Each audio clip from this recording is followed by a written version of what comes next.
Les intelligences multiples, c'est un concept qui nous vient d'Howard Gardner dans les années 83. Donc, c'est un psychologue américain qui étudiait et enseignait à Harvard. Et à cette époque, en fait, il se passionnait déjà pour les neurosciences. Et il a étudié beaucoup de pathologies. Et il a fait un lien avec les zones du cerveau qui étaient activées en fonction des activités que l'on réalisait. Il était très intéressé par le potentiel, savoir comment mesurer le potentiel, l'intelligence d'une personne. Et il s'est rendu compte, par exemple, que dans le cadre des patients atteints d'Alzheimer, donc ils perdent la mémoire, comment ça se fait que ces patients arrivent à continuer à bien se comporter en société. C'est-à-dire qu'ils perdent la mémoire, mais ils restent polis. Et donc, il a identifié en fait que parce que ça sollicitait une autre partie du cerveau. Et de là, ce qu'il a voulu emmener Howard Gardner, c'est dire que finalement, le fameux test de QI, qui est un modèle de référence aujourd'hui encore pour qualifier ou en tout cas mesurer l'intelligence d'une personne, c'est surtout basé sur de la logique, des mathématiques et la capacité à s'exprimer. Mais en réalité, ce qu'il a démontré à travers ses recherches et ses études, Howard Gardner, c'est que nous n'avons pas une seule forme d'intelligence. Il n'y a pas que la logique et les mathématiques ou l'intelligence linguistique, mais c'est quand même ce qui est très prédominant, en tout cas dans nos systèmes, notamment scolaires, éducatifs. Mais il y a bien un ensemble d'intelligence. Et donc, il en a défini 8 à l'époque. Et aujourd'hui, le modèle sur lequel je travaille à travers les intelligences et natures multiples, donc qui a été fondé par Stephen Rudolph, qui est un Américain. C'est un modèle aujourd'hui qui est peu connu, peu enseigné en France, mais qui est vraiment énormément développé dans le monde entier, qui a fait ses preuves, qui se base sur les intelligences multiples.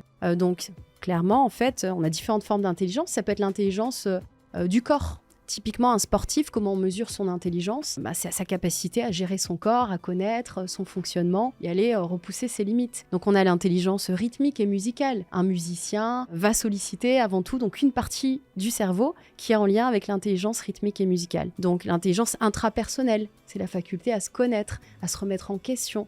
Interpersonnelle, à communiquer avec les autres. L'intelligence logique, mathématique, l'intelligence spatiale et visuelle, donc à se repérer dans l'espace. On a plusieurs formes d'intelligence et ce sont un peu des aptitudes que l'on a tous en nous, mais qui sont plus ou moins développées. Donc on part du constat, cette approche, que tout le monde a différentes formes d'intelligence. À côté de ça, on a ce qu'on appelle les natures multiples. Les natures multiples, ce ne sont pas des aptitudes, ce sont plutôt des tendances ou des motivations. Qu'est-ce qui nous pousse à agir ? Donc, est-ce que tu as une nature éducative ? Toi, Julien, est-ce que tu as cette passion de la transmission ?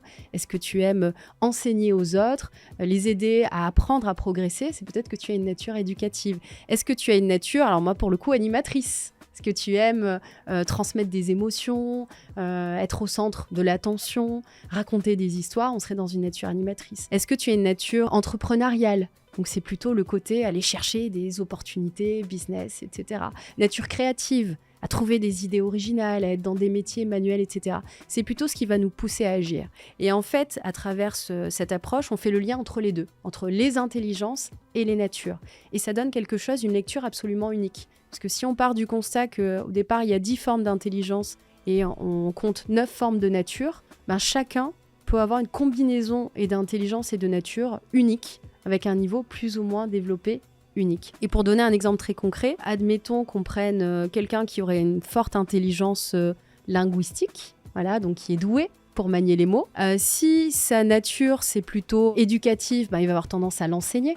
Ça va être un professeur de français, un professeur de lettres, etc., ou qui va enseigner peut-être des langues étrangères. Maintenant, si on prend quelqu'un avec une forte intelligence linguistique, mais une nature animatrice, on sera plutôt dans un métier de conférencier ou quelqu'un qui prend la parole et qui anime. Donc tout ça, je trouve que ça offre une grille de lecture hyper intéressante. Et pour les profils, finalement, qui ont l'impression aussi parfois de s'éparpiller, de se dire, mais finalement, pourquoi j'aime ça, souvent, il y a quand même un vrai conducteur avec des intelligences et des natures qui entrent en connexion.